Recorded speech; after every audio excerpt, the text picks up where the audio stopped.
Os Miseráveis entre a Lei e a Graça, de Israel Isa, capítulo 4. O Bispo Miriel e a Graça Personificada.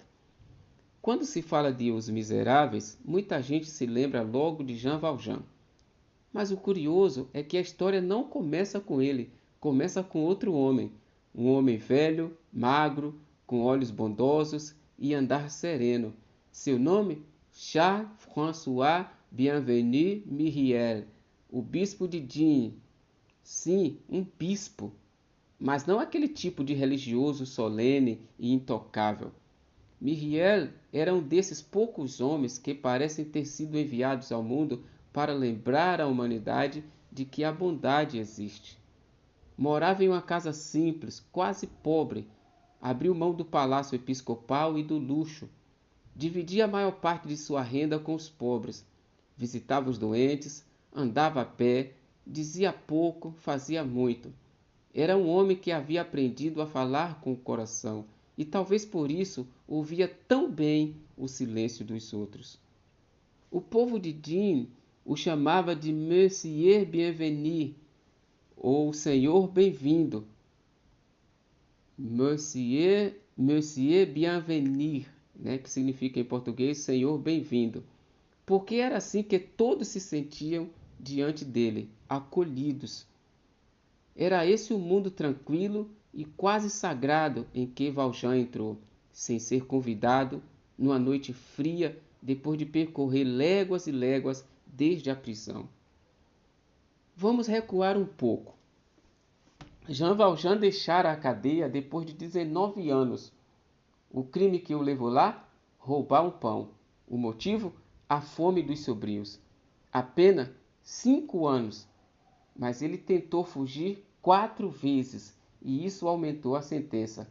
Saiu, portanto, não como um homem livre, mas como condenado, com a ficha marcada e uma alma esfarrapada. Ao sair da prisão, recebeu um passaporte amarelo, um papel que o identificava como ex-presidiário. Com ele, era praticamente impossível arranjar emprego, pousada ou dignidade. Onde quer que fosse, ele carregava a marca, e era como se dissesse: cuidado, esse homem já foi um animal, e talvez ainda seja. Naquela caminhada pela estrada poeirenta do sul da França, Jean Valjean não ia só. Andava acompanhado da sua revolta, do frio, do desprezo de todos e principalmente da sede de sobreviver. Chegava numa cidade e era expulso. Tentava dormir no estábulo e era chutado de volta para a estrada. Pedia comida e recebia pedras. O mundo inteiro lhe devolvia exatamente o que ele esperava: rejeição. Foi nessa sequência de portas fechadas e olhares duros que ele chegou a Digne. Já sem esperança, batendo a porta mais uma vez, dessa vez da casa do bispo. Myriel o recebeu, sem perguntas, sem medo, sem julgamentos. Valjean não entendeu. Esperava ser enxotado, mas foi convidado a entrar. Esperava receber restos, ganhou um prato quente, limpo e farto. Esperava dormir no chão, dormiu numa cama limpa e macia. Esperava desprezo, recebeu um olhar de homem para homem. Mas sabe aquele ditado, quando a esmola é demais, o santo desconfia? Pois é, Jean Valjean não era mais um homem comum, era um animal ferido, treinado para resistir, para desconfiar, para atacar antes de ser atacado. Na casa de Myriel, tudo parecia de outro mundo. O ambiente era simples, mas havia uma paz difícil de explicar. O criado era gentil. A irmã do bispo era uma senhora doce e silenciosa. E o próprio bispo parecia não ver nada de errado na presença daquele homem estranho, maltrapilho à sua mesa. Parecia até grato por poder acolhê-lo. Mas dentro de Valjean a guerra estava travada.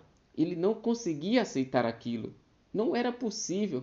por que alguém como aquele bispo, que nada lhe devia, agia como se o conhecesse, como se ele merecesse aquele tratamento? E aí entra uma verdade profunda. O homem caído não entende a graça. Primeiro, porque nunca viu. Segundo, porque aprendeu a viver sem ela.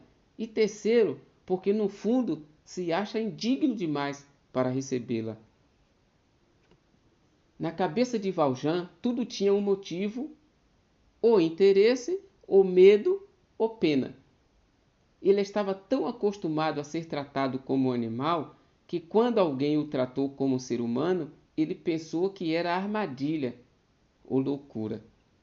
E então, como quem segue o impulso de sobrevivência, mais do que de ganância, ele levantou-se no meio da noite, esgueirou-se pela casa, foi até o armário onde estavam os objetos de prata da casa, o único luxo visível de Myriel, e os pegou. Não porque quisesse luxo, mas porque precisava fugir, precisava de meios para se manter, precisava salvar-se. A prata seria seu bote salva-vidas. Na manhã seguinte, Valjean não estava mais lá. Mas não foi longe. Foi pego pelos guardas da cidade, que ao encontrar com ele, suspeitaram do seu repentino sucesso. E ali estava ele de novo, preso, cercado pelos soldados, empurrado de volta para o mundo que conhecia, o das grades. Mas havia um detalhe. Os guardas não quiseram agir por conta própria. Levaram Jean Valjean até a casa do bispo para confirmar a suspeita, para que Myriel dissesse a verdade, para que a máscara de Valjean fosse arrancada de uma vez por todas. Aquela cena é o ponto alto da tensão, um silêncio que antecede algo grande. Jean Valjean, suado, algemado, sujo, é jogado de volta diante do homem que o acolheu. O bispo está ali, sereno, com o mesmo olhar de antes. Mas o que vai acontecer, nós veremos no próximo capítulo. O que importa aqui, por enquanto, é que esse foi o primeiro contato de Valjean com um mundo que ele não compreendia. Um mundo em que as pessoas não viviam pela lógica da sobrevivência, mas pela lógica da generosidade. Um mundo onde não era preciso lutar o tempo todo.